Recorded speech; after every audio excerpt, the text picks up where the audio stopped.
star of the show tonight is our customers' emotions and how we as PMs can hopefully better check our product development team to make sure they're always a part of our considerations. So a bit more about me. This is my career timeline. So I've spent the last 10 years in EdTech, specifically at OneClass, and I've done a myriad of different roles. I've started off as a campus ambassador. I actually was representing the company for my school because I really did believe in the platform and really believe that there was a lot for users to attain by being able to access some of the resources that otherwise are very challenging to receive because they would require social awkward interaction with somebody to ask for resources. So I really believed in the power of tech and how it could resolve some of those educational gaps.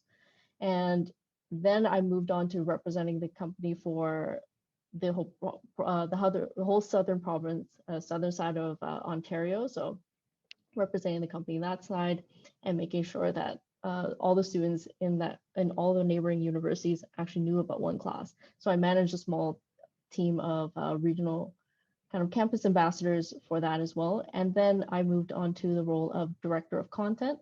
And that's when I started really taking a look internally on the platform and trying to see if there are users on the platform that I can get to produce more content. And that's what really was my gateway drug into product. And that's when I started really focusing in more on the user behavior and user psychology side. And that's what started me off in product management, actually.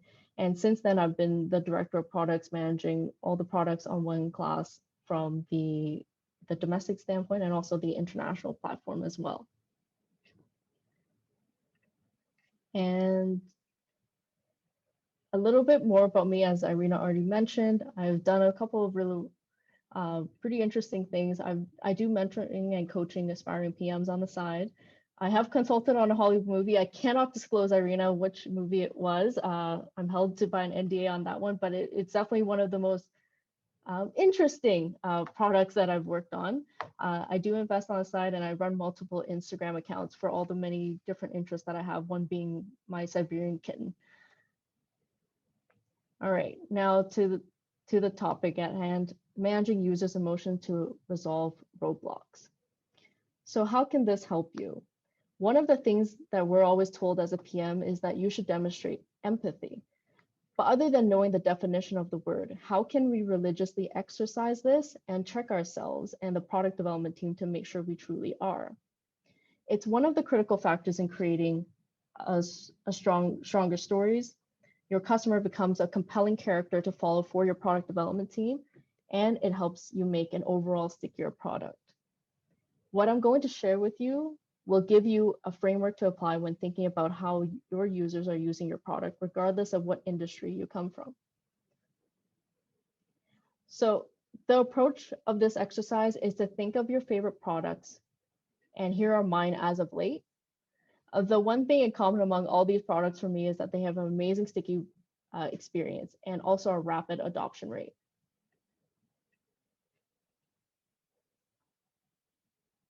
Each of them were quick for me to understand, try, and adopt with an amazing sticky factor at the end that kept me going for more. So for TikTok, for example, swiping up for extremely digestible, entertaining content that was very fast.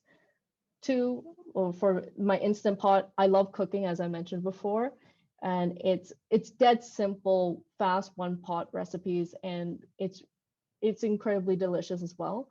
And then another example is Yahoo Finance. I love seeing the green, also sometimes the red as well.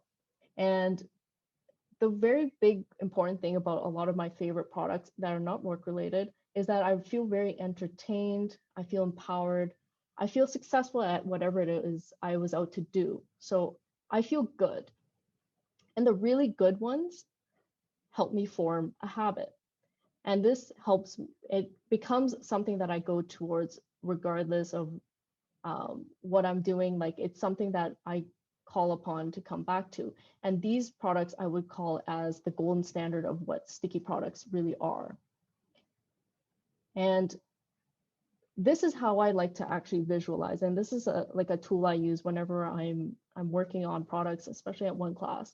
So how we visualize it at OneClass is seeing what the user goes through in the form of a ramp. This is the ramp up of their emotions and understanding of the feature product to get to that first time engagement. The goal is to build immense momentum from each stage of this ramp that propels them up an ideally short and steep process where engagement is the goal. Why do we want a short and steep ramp?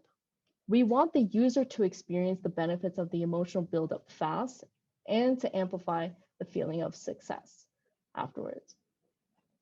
The framework of this ramp can be applied to specific features and a product as a whole.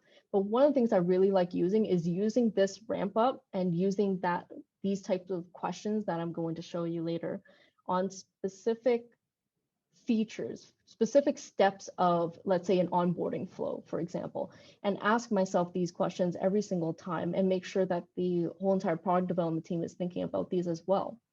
So this ramp comes up in three different segments: what and why. What is the key benefit that your feature offers, and how well do I as a user understand that? And why should I as a user care? 2, the perceived commitment. How much mental resources will I need to devote to this? 3, the sticky factor. How much do I crave to come back? And what's keeping me hooked? Now, I want to pause here. I want to know what your favorite non-work related products are and what's that experience that makes you really want to come back. In the same way that I've highlighted some of my favorite products and one of the things and what keeps me coming back, what's the main value proposition from my point of view, I'd like to know yours. So if you could leave in the chat below, like what your favorite non-work related ones. I don't want to see anything related to work here or after hours now. I'd like to see that. And note, this is also not a sequence of events in terms of this ramp up. It's not that one has to go after another. These can go together. It's just by presenting it in the form of a ramp, it's a lot easier for me to kind of break down and use in that way. So yeah, leave in the comments what your favorite product is and what you like using and why you like using it. All right. Now to the first step, what and why. The list of emotions you see here are not exhaustive, to say the least, mostly here to help you start the brainstorming process as to what your customers are dealing with when they're going through your product user flows. This is probably the most basic stage, questioning whether your value proposition of your product is clearly communicated one way or another. But for that very same reason, this is probably one of the most overlooked stages of user flows, I find. Mostly because as humans, we tend to make assumptions of who our users are and project ourselves to others. And that can be very detrimental to our end users. And I have a small yet powerful example of that from OneClass. And the idea with the list of emotions is to preemptively address to your customers the questions, some of the reluctance and hesitation that they might be feeling at this stage. And we really want to get into the headspace of the frustrations, struggle, or even curiosity for them to explore the product further. So I have a couple examples here. So one from one of my side things, I like to invest in stocks every now and then. And because of that, I do float between a couple of trading platforms, and I do talk about it for the people who ask me about it. So here's one. This is TD. This is a Canadian, one of the big Canadian banks, and this is one of the platforms that they, this is the trading platform they have, and this is the homepage that you'll see if you log in. As you can see, lots of information. But if we put our minds into what the average retail investor is like, they're probably looking to invest their savings into the market to try to reach their next financial goal, likely to retire early. They have hope that they can achieve this goal through the platform. As you can see on this interface, there's a lot of information going on. You have action buttons in the top right. You have news on the right-hand side. You have, what your portfolio looks like in the center. Lots of information. Now let's look at one of the challenger banks that we also have here in Canada and what their homepage for the trading platform looks like. So generally speaking, similar value proposition, but obviously a little bit stripped down. It's from a competitor called Wealthsimple. And just as the name suggests, this is what their homepage looks like. A lot simpler. And now it's interesting that we have such a difference between the two. Arguably, TD's version targets all sorts of customers, what's and why. They're preemptively trying to address every sort of what and why that you could possibly have. But I'd like to push that it's because it's so information heavy that it causes paralysis, because they weren't really able to target the exact cluster of the what and whys a typical retail investor needs at the home screen. For example, one of the things you'll see here is that at the very top, you also see what the markets are doing, like the S&P 500, you see the Dow Jones, you see the NASDAQ. Lots of information, and it for the average retail investor that might not know exactly all the impacts of all this information, what it can mean on the trade that they're looking to execute, it can actually end up being very detrimental, even though this is far more resource rich. So that's something to kind of keep in mind as well.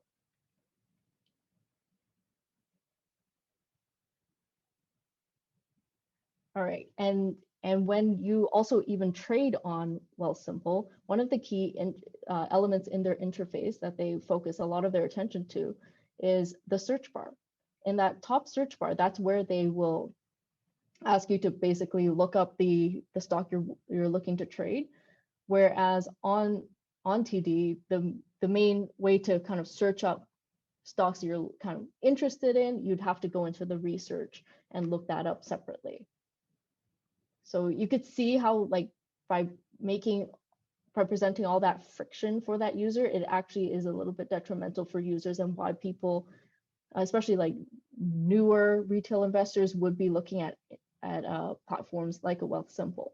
And you could see when they're looking to execute a trade, like this is what it would look like here, where the information of what's happening to that stock today and what's actually, and they could go immediately and buy it.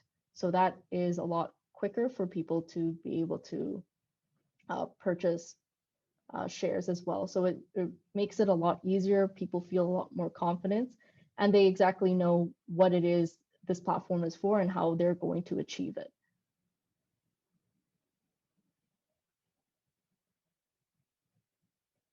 All right, and now we're going to go into a bit of a OneClass case study. So this was something that we did a couple of years ago. It's actually quite a few years now. And this was a question about the what and why. So as I mentioned before, the what and why is often something that people overlook, because it seems like something very basic, because it's about your value proposition. It's about, like, do people truly understand the first step? And we did an A/B test a while back. And one of the things that we did was, one of the first steps to uploading, so our platform is a marketplace where students can actually upload content to the site, but one of the very first steps is for them to actually choose a course code to upload to. And one of the things that we did as an A/B test is but prior to the A/B test, we just had enter course code, as you can see here. And then we did an A/B test where we had introduced a challenger, where in brackets, we would give them an example of what a course code would actually look like. I'd like to see from your comments, which one do you think was the winner? And then by how much, in terms of how many people actually entered in their course codes? I'm just gonna wait and see what the comments.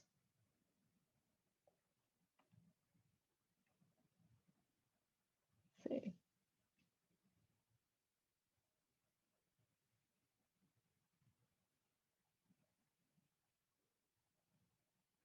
Okay, 20%. B with the example. Okay.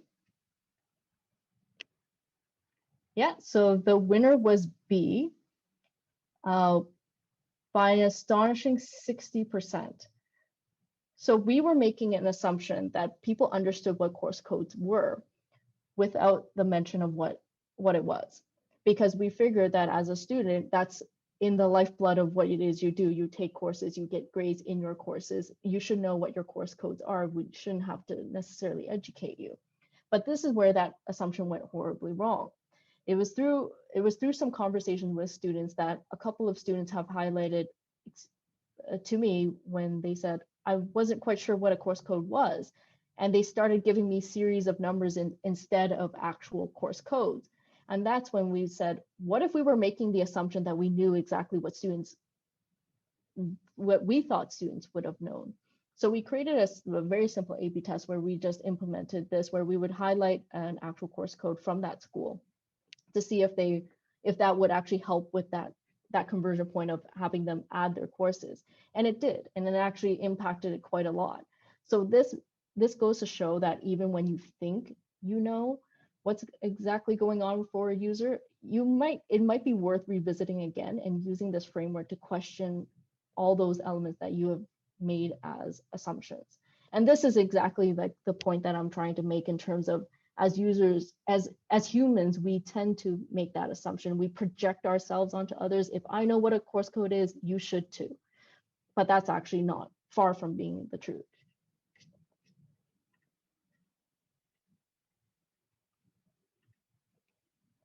All right. The second step is perceived commitment. Again, the list of emotions I'm presenting here is just an example to help you start thinking. But the question here is, what is the perceived commitment for me to experience value? The important word here is perceived. The last thing this step is really about is actual time. And that's really important to take into account. It is more along the lines of the following questions. How mentally grueling will this experience be? And what is the value I will gain afterwards? How prepared do I have to be prior to starting this process? And can I do this later? Because if I can, I will. And I'm going to actually have an example that's a little along the lines of EdTech, but outside of the lines of what OneClass does is courses, online courses. So here we have Coursera. So with Coursera, in the corner of the incumbent, we have Coursera. Show of hands, I'd like to know how many have actually started a course with Coursera, Udemy, Udacity, edX, or Lynda, any of those type of platforms where we have MOOCs. And you could use the reactions, okay? And now, how many of you have close to 100% completion rate for the courses you intended to finish? You could leave your comment in the chat. I'd like to see that. One of the metrics that Coursera has had an obstacle with has always been their completion rate. Ever since they launched back in like 2012, I believe, MOOCs are known to have a very low completion rate, and we're talking around anywhere like around 6 to 7%. And if you think about the model of MOOCs, especially with this particular example, they are very much so individually driven. The format of the lectures and educational content is more or less so an exact copy of what you would get in a university, but in an online format. And that's pretty much it. The environmental transition is one of the key reasons why the commitment levels of MOOCs and their completion is so low. One, the lessons are now always available. I can start this course today or tomorrow. Chances are you're probably going to do it later because you have that availability. Number two, because your instructor has no chance of knowing who you are, you don't feel any sort of urgency to get to class. There is an impact when you feel personally accountable for something, and that's one of the reasons why there has been so much push for online in-person classes, because there is that kind of pressure that, oh, I have this accountability to either my classmates or my professor. You do tend to go in. Three, because you're ultimately taking this course by yourself, you're this very individually driven, it's up to you and your schedule on how you take these classes. Chances are you're probably not taking it with other classmates because they can't make exactly the schedule you want. And you won't have that additional resource in the form of classmates to rely on if you need help. That means your commitment to this course is so much higher because you have to probably find all the resources yourself and be able to absorb. You don't have that study buddy to necessarily rely on. Now, an important thing to note is that even if platforms try to adjust some of those blocks that I mentioned previously, in their experience, the perception that I as a user have about these perceived insurmountable blocks might prevent me from starting this process altogether, or it might prevent me from finishing this course. So it definitely is quite a vicious cycle. Then we introduce one of the hottest topics to or hottest areas to come into EdTech, which are CBCs, or cohort-based courses. So we have 3 examples here. Reforge, OnDeck, and Maven, all 3 aim to do one thing in common, which is to take learners through a very intimate, intensive learning experience where they are, 1, taking live classes with an instructor, focus more on the exercises, assignments, and group activities. 3, exercises are aimed to be intensive in nature, challenging the group. So you're often, at least from what I've seen, is that you're often going into these courses with actual problems that you're looking to solve, and you as a cohort will be collectively trying to solve problems as a group together. There is a lot of discussion. And 5, it's cohort based. So you have a small group of classmates that you're accountable to. You're going in, you'll know exactly who they are. You're going to be engaging in live video with them on a weekly basis. And completion rates for these type of platforms are as high as 95%. And if you notice, it's not so much that the CBCs or the cohort-based classes took less time. It wasn't really about that at all. It's the mental challenge that this product poses and the accountability that you feel to that cohort actually helps you push you forward. And that's one of the things that you have to take into account by what it means by perceived commitment, because that pressure of urgency, because there is that accountability factor, helps make that time commitment seem a little less, in a way where you're actually more inclined to complete those actions. And now we get to my favorite part, the sticky stage. What keeps your customers coming back for more?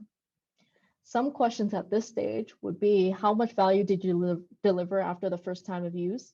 What is a sticky stage? Is it at the end of the product experience? It doesn't have to be. And how do you want your users to feel, and how can you measure that? And how much mental resources will it take for me to go through it again? And is their experience getting progressively better with use? So at this stage, you're really aiming to try to make that feel good feeling. So again, with making them feel that they were successful at whatever it was that they aimed to do, and you really want them to want to do more of it. You want to make sure that that same perceived commitment seems super easy the second time. In fact, maybe even better, maybe even easier. So the example that I like to use to kind of demonstrate this one is my entertainment app of choice, which is TikTok. And a couple of things that they did to this that makes it super sticky in terms of adoption rate was that one of the big things about a lot of entertainment apps, so think like YouTube, Netflix, Disney Plus, what have you, is that a lot of the entertainment requires you to actually open up the app, and the very first action they require you to do is actually select your media of choice and click play. One of the things about TikTok is that you don't do that. Once you open the app, you are already consuming right away. There is no additional action needed from you. But what made this super sticky for me, which is all attributed to their algorithm.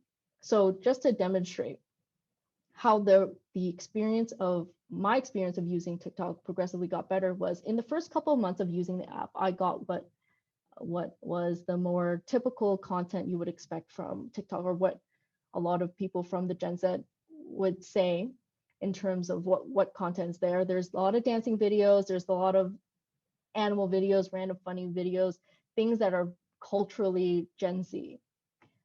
About 33% of the content I would see, so 1 out of 3 videos I would actually kind of enjoy and keep consuming more, which was already quite high in terms of like media content.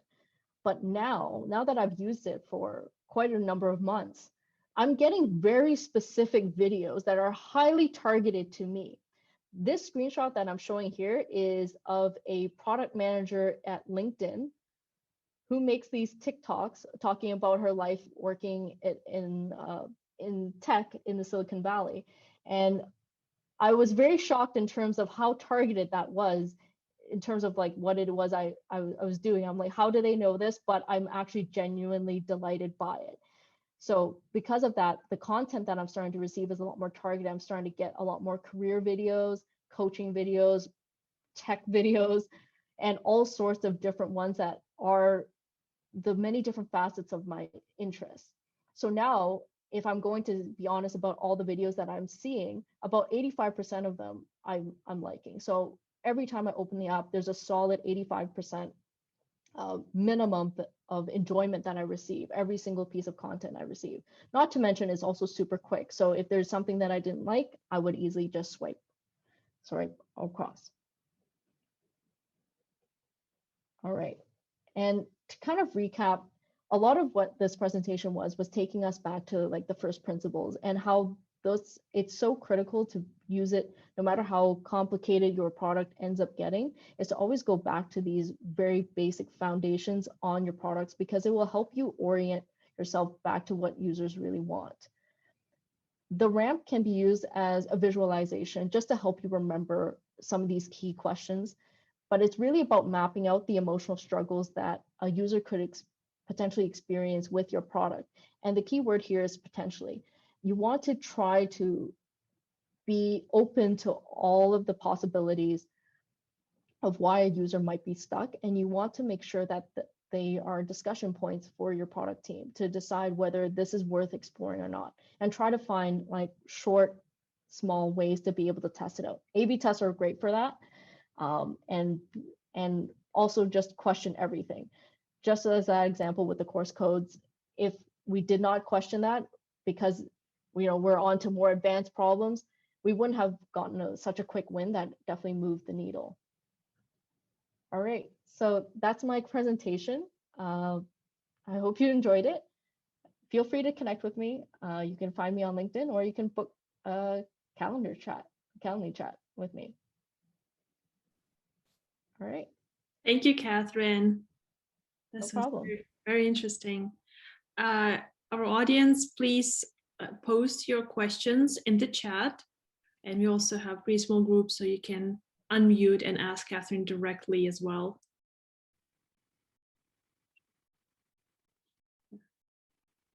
Oh, we have a question from Daniel.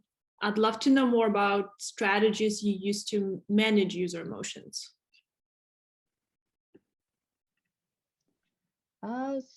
So like, are you talking about actual like tactics we use to manage our users' emotions? Yeah, so when you're thinking about onboarding users to the product, and there's fears of either it being confusing or they have trust issues, what are some of the strategies you use to just kind of head those emotions off, or to address them in maybe the onboarding flow or through the product itself? Is there any kind of things that you found work especially well? So we work with students. One of the things that I found, especially with this platform, is that they're not exactly very vocal. They won't necessarily like email us about problems that they see on the platform. Like I've seen like the communities in like, let's say Atlassian, and they're very vocal about all the issues they have on the platform. So one of the things I found very helpful is actually getting the customers to actually talk about the process, like getting them into the company and being able to talk about the process. That's where we found the most success. And what we do there is we don't ask them very pointed questions in a way, because for students, they tend to hit on different items in other conversations. So we tend to ask them a bunch of questions in terms of like what they think the problem space is and what kind of struggles they have in school. So this is very specific for our example. So like we ask them about what struggles they're having with school, what they kind of look for, what other like platforms they use. Like one of the things that we learned early on was that a lot of them were not open to connecting with platforms like Facebook, for example. You know, there's Facebook Connect. One of them had issues with privacy. So we tend to ask a lot of roundabout questions to really kind of assess what the user's actually thinking and to try to see if there's any kind of emotional blocks. That's actually one of the things that we did for that course code example, because it was through an example of trying to get them to upload that we ended up picking up a couple of conversations where the students actually had no idea what a course code was. It gave a series of numbers, and this happened multiple times, but not enough that I would say it was the majority, but it was definitely a little bit concerning that even one student couldn't list it off when their school had very clear course codes. So that's when we started saying that maybe this is worth trying as an A/B test, since it was also, like as far as A/B tests go, this is relatively one of the simpler ones. So that's how we found all that information. So we found like user interviews are probably one of the most effective ones. Thanks for the question, Daniel. Katherine, I had a question. In the beginning, you mentioned from your personal experience that you prefer products that are easy to use, it makes you feel successful as you onboard, and it's very intuitive to use and you just know exactly what to do. What would be your advice for some of the more complex products, maybe in the industries that are naturally a bit more sophisticated or more information heavy? Just an example, like something maybe like related to health or insurance that just maybe not as intuitive for many users as some of the like social media ones, for example. Yeah, so the reason why I really like the social media ones is that a lot of the tactics that they're using, even though I'll be honest, OneClass is not TikTok. So it's not like we copied all the tactics that they use there. It's still relatively not nearly as, I would say, exciting, but by learning the small little things in terms of what it was that they did to make it seem very successful. This could be like very simple things. We found a lot of success with making, let's say, small animations when they finish completing like a task.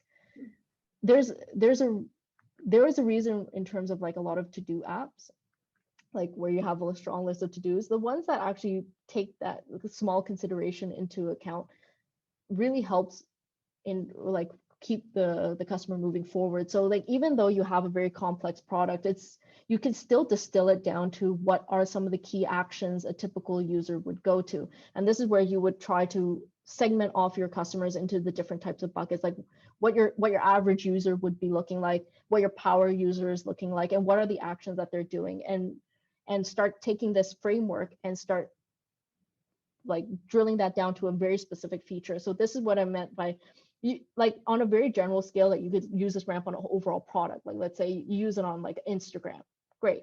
But you can actually look at it at a very specific micro level. Like what is it like when I like a picture, right? You can bring that down as well. So that's something that you can use this framework easily for, and ask yourself, especially when you're looking at very specific features, how does that work? Mm-hmm. And just to quickly build on top of that, and then we'll turn to Ben's question in chat. Someone earlier mentioned that they like the Starbucks app because of its gamification. And I like your examples that you provided, just keeping people engaged and like some videos or something like that to keep them going. But there's also a lot of examples where like too much gamification leads to users being addicted to the app or the product too much. Where would you say there's a line that the product managers could draw to like not cross to the dark pattern kind of gamification? As long as it's not gambling. Right. Yeah. I would say for that one, like it really depends. Like I'm in education, so like I would say for me to cross that line is like, look, I'm creating like these super students, and I don't know if that's a bad thing. But I think it really depends on that industry and what it is that you're pushing users to do. Mm-hmm. Even with Starbucks, like I don't know if at what point where would that line be? Like, well, after my third latte, because they've tricked me into doing it more than once. Wait, in a single day? I heard a lot of judgment in that, but yes. I didn't mean to call on that That's example. It just reminded me. But yeah. Interesting. I really like that. I like mint. Yeah. Yeah. You're right. I think it really depends on the industry, for sure. Yeah. Let me turn to Ben's question in chat. How do you align the team on these emotional blocks? How do insights from user conversations reach the people involved in shipping the feature? Well, for us, at least for us, we have a very tight-knit team. So they get access to all the data that I do as well, like interviewing users. One of the things that I provide for the let's say the designers and the developers is that they have a very clear summary in terms of my takeaways from like let's say the interviews and where I think the direction should go. They have full access to be able to see that type of content as well. In terms of like being able to align the team on these emotional blocks, because it's still relatively vague field when you're talking about all the different emotional blocks that a user can have, like how do you prioritize which one is most important? For example, like the confusion on course codes. We like to take a look in terms of like what our platform, like we go back to the original kind of like our North Star, our product vision as a whole, and see which one of these emotions are the ones that we need to squash right away, especially if they're like negative emotions that we need to kind of address. We go and talk, we go and like align ourselves in terms of what are those key emotions that we definitely want our product to evoke, and what are the key emotions that we definitely don't want to. And then those kind of bubble up in terms of where they kind of land in terms of priority. And that's how we kind of address that and target those into our roadmap.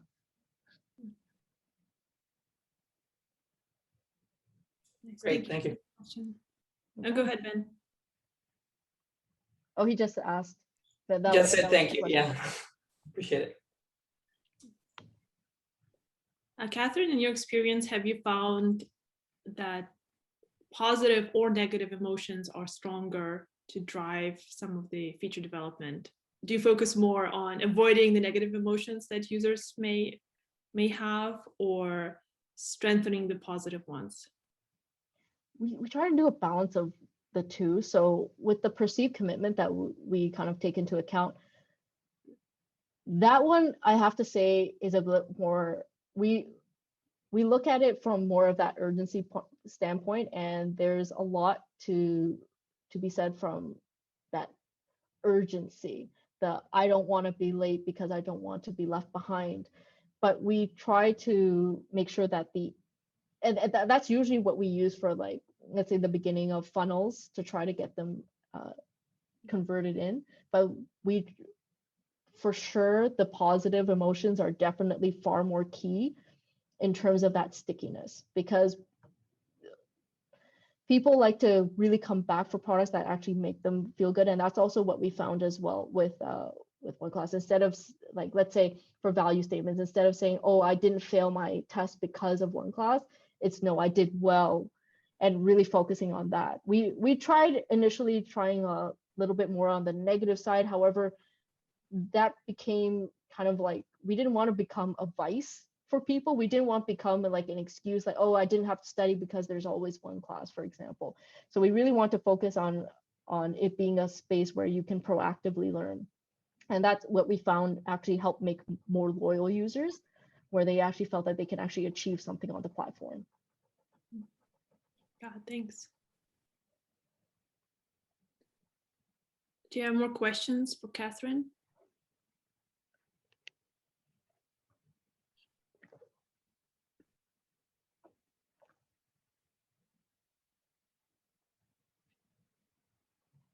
All right, I guess we can turn to shout outs. If you're looking for new opportunities or your company is actively hiring, you can also drop your LinkedIn URL in the chat so we can keep connecting with each other.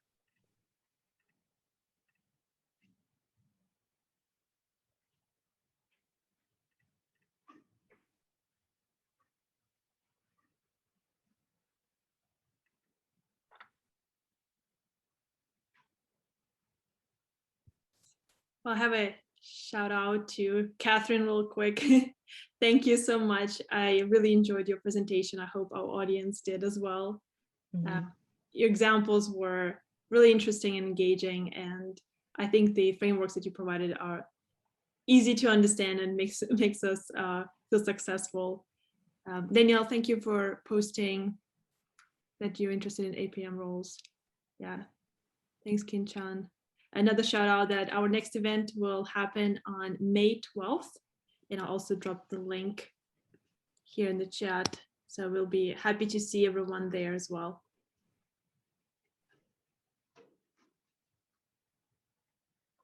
Okay. Right.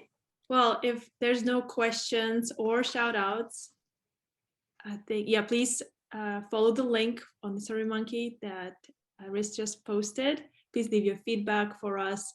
And once again, Katherine, thank you so much for your presentation today.